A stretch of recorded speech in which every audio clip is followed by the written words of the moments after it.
Well, thank you very much for inviting us to this presentation today. And it's actually hard to go at this time, and I don't know how others felt either, because now my head is swimming and thinking, oh, I should say this, I should say this, I should respond to that.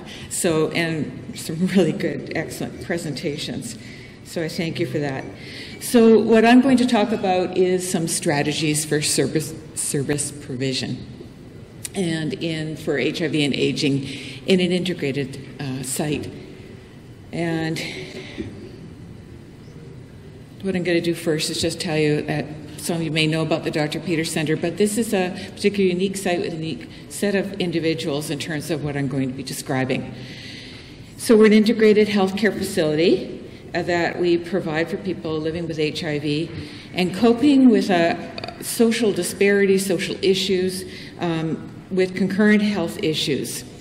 And they are complex health issues, and it also with mental illness and addiction. We really focus on assisting people that are unable to support themselves in a community. They're living independently, and they're needing that additional care to be adherent and to improve and nurture their health care. And we use a multidisciplinary team, and we've heard about multidisciplinary teams today. Now, from us, we use across our programs nursing, counseling, music therapy, art therapy, recreation therapy, dietary, and our OT and PT come from our community, and we also work with physicians. So we're really tied to our community as well. We feel that we deliberately put that mix of disciplines together because we're looking for the broadest array of assessments and knowledge and strategies engaging people in their health care. We have 3 programs at the Dr. Peters Center, which is the Day Health Program, which is a 7-day-a-week program that runs for participants 7 hours a day, only limited by funding. We're not saying people only need to have access that much. We have a 24-hour nursing residence. Again, that's for specialized nursing care, and that's for individuals that may need that 24-hour care for their lifetime, and it could be for stabilization, transition. It's a range of services that we provide within there. And we also have an enhanced supported housing program. So the context within HIV and aging, I think we've kind of seen that broader role. We've seen some quite broad things that have been happening. I will say also before I go from there, our general profile are majority men, and it is more our programs and who it is open to in terms of who it recruits or who it engages. Women are more difficult to engage in their health care, and I know that some people have talked about women, and that's what we found. Our median age is 51 currently. So you can see it's aging. That's good news, and there are some challenges within that news as well. And we have currently about 40% of our population that comes and uses the services is Aboriginal ancestry.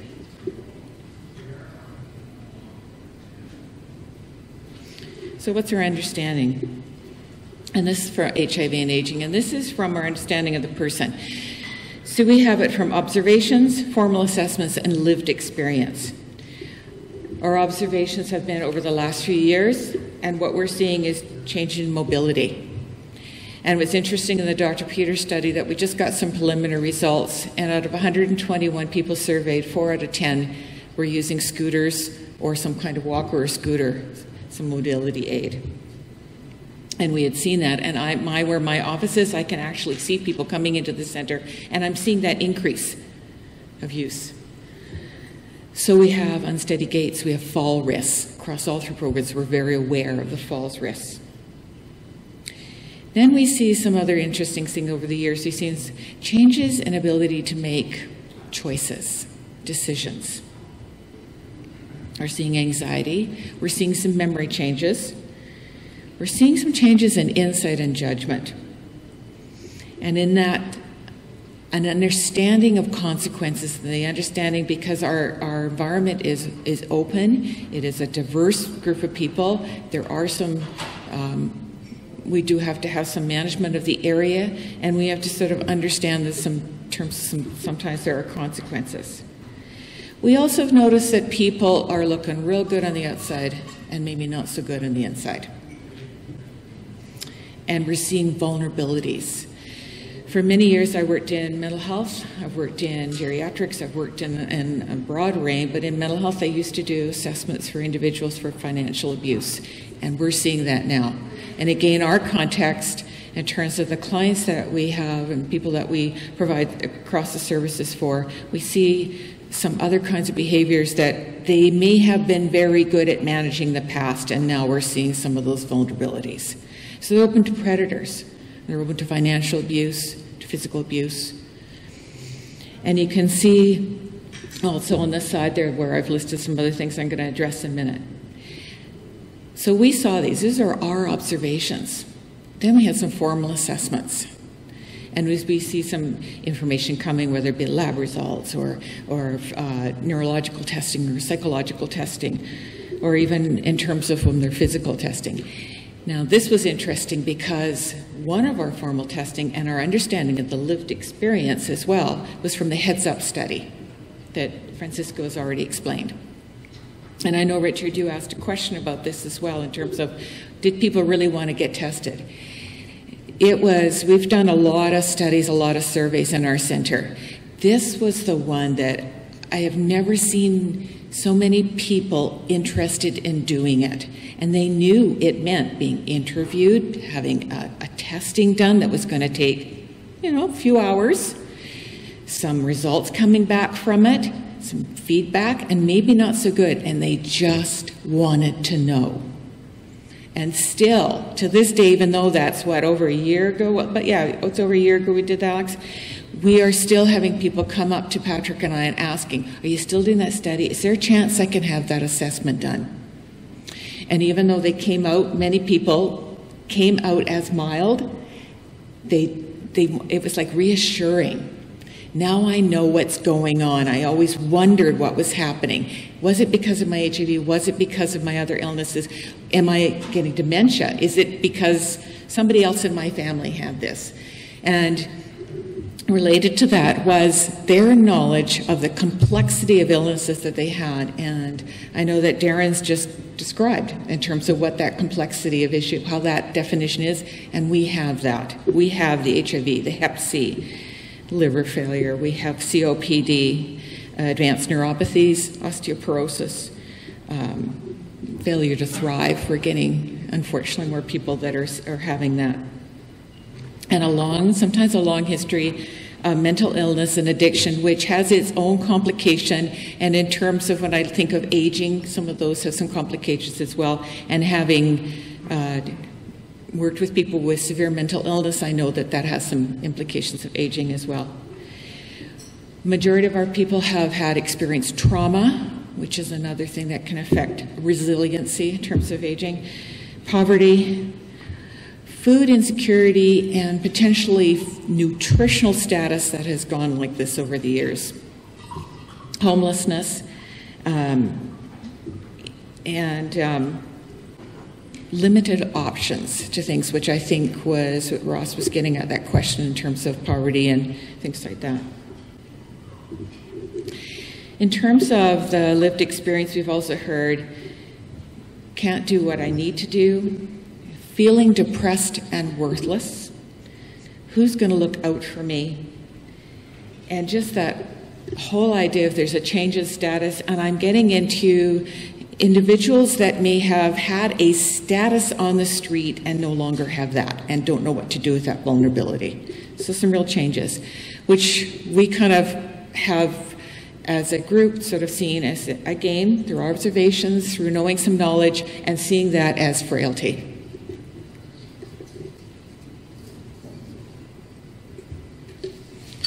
So our understanding for service, and we have a particular model that we use in our healthcare facility, and one of which is that we embrace harm reduction. So this is like any other kind of, we're looking at risk.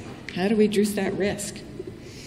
And we're looking at the risk for us. We're a large building. There's an open environment. In the residents, they have their own rooms. So we have to look at that environment, and particularly crowds, and noise, to look at space. And like, for example, we have an exercise room. That's great in terms of wellness and aging. But what does that mean in terms of putting things together? Is it safety for people? The psychological, the vulnerability in terms of the groups of people that we have. We also know the understanding for implication would be the capacity of the individual to learn and to adapt. And certainly people have that ability, but what do I know in terms of their resiliency, and how do they do that? And again, I get back to that understanding of the consequences for them. Then we get to the staff. In terms of, for the staff, this is changes. They've understand it. They see some changes, but what do they need to do? And they have to, at one point, it was about a year ago, one of the staff said to me, sometimes I feel like I'm in a senior center because individuals have those kinds of challenges. So am I changing my practice, and what do I do? So the staff have to need to understand those implications of aging as well. And we see, as I say, we've seen some real cognitive changes and a range of things, not necessarily knowing, and I understand that you're thinking, well, you've got all those other complexities. Those just add to that, but we know there is aging as well. Eyesight, false risk, some of the implications of some of their other comorbidities, the intersection of those, and what the implication of that.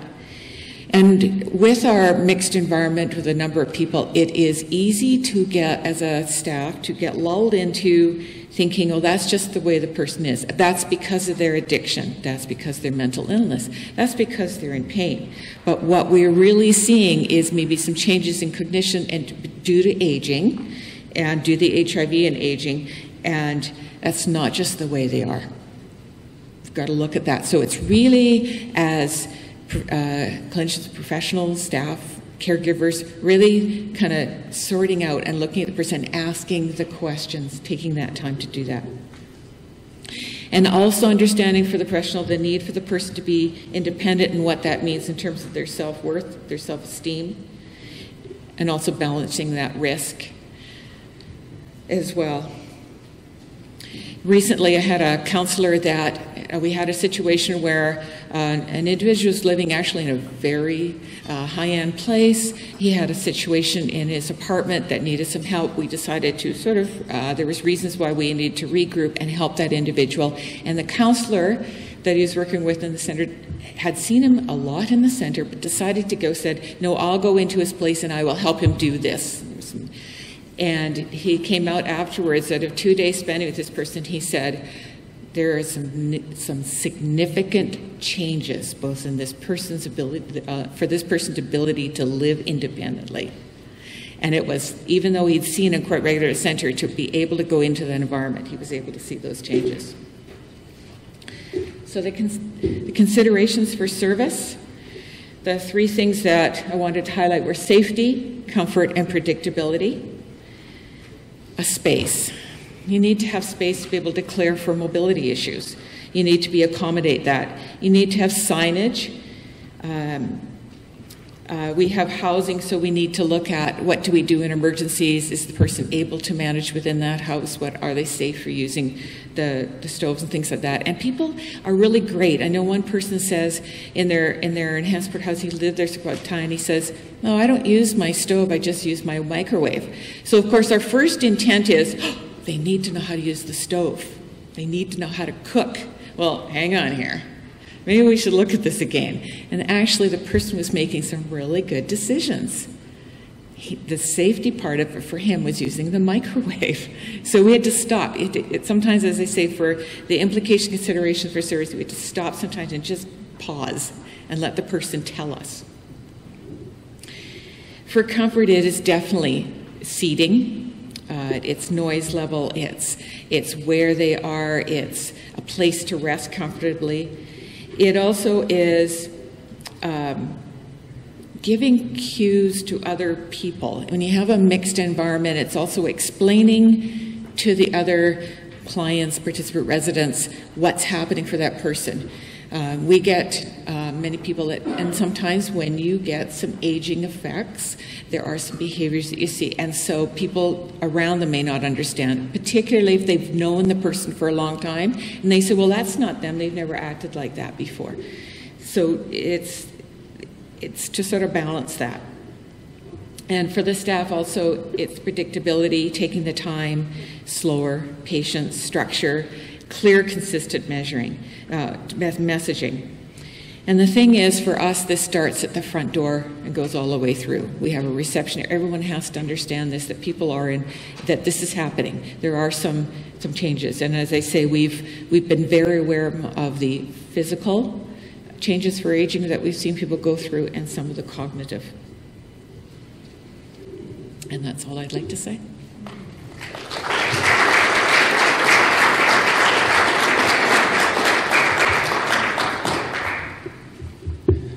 Thanks again for inviting us to present. I'm going to present on employment as rehabilitation. Peer research associates at the Dr. Peter Center shared their experience. You'll see that there were 4 of us that created this presentation. Sean, Dan, all work as peer research associates at the Dr. Peter Center. And I told them that I had this opportunity to present at this forum. And I was thinking about regular employment in a supportive environment can be framed as a rehabilitation strategy.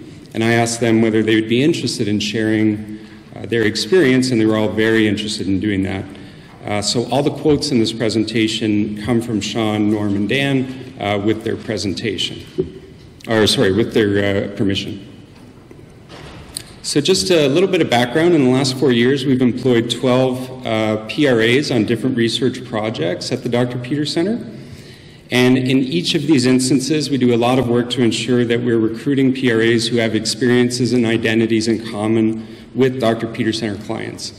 So indeed, 9 of the 12 PRAs that we've employed have been Dr. Peter Center clients, and Rosalind gave a little bit of a profile of who we see at the Dr. Peter Center.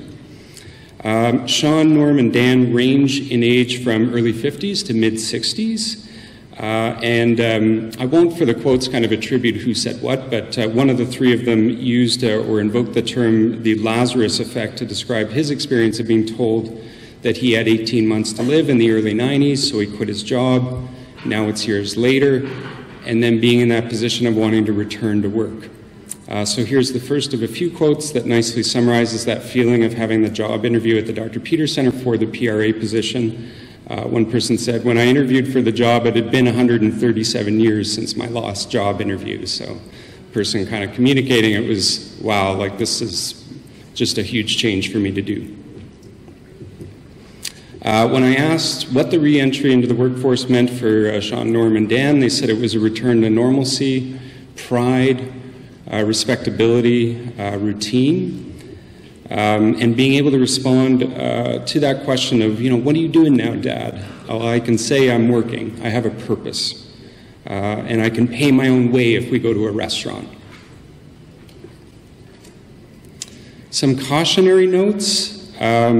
It's stressful to take on the idea of going back to work. It has to be a rehabilitation that's gradual. And there was an observation that some people try and go back to work too quickly, and perhaps in environments that are not very supportive, and then people might lose their jobs. So one person said, I see people who try and go back to work full-time too quickly, and then they get fired. At first they're worried about a gap in their resume, then it becomes how to explain getting fired from a job. And we've heard quite a bit about stigma throughout the day, and that was, I think, the most predominant theme from the discussion that we had. Stigma, both external and internal. And the few quotes that speak to that, one person saying, you're old and you have HIV. That's the message that this person felt that he was getting from society. Another person said, ageism is huge in the gay community. And we spent quite a bit of time talking about the feeling that Sean, Norm, and Dan get when they call in sick for a shift. One person said, every time I call in sick, I feel it's a result of me having HIV. I feel unreliable. Another set of challenges that they described were in the areas of adapting to advances in technology in the workplace, changes in language and terminology, and current versus past workload capacity and ability. And to conclude, I wanted to talk about a key benefit that Sean, Norm, and Dan all identified from gaining employment in a supportive environment. They said that a job can act as, and it's their term, a stigma buster, particularly for internalized stigma. And one of them said that a job reverses that internal thought pattern that says you're worthless. When you get a job back, you get your life back, and it gives other people living with HIV a sense of hope. Thank you.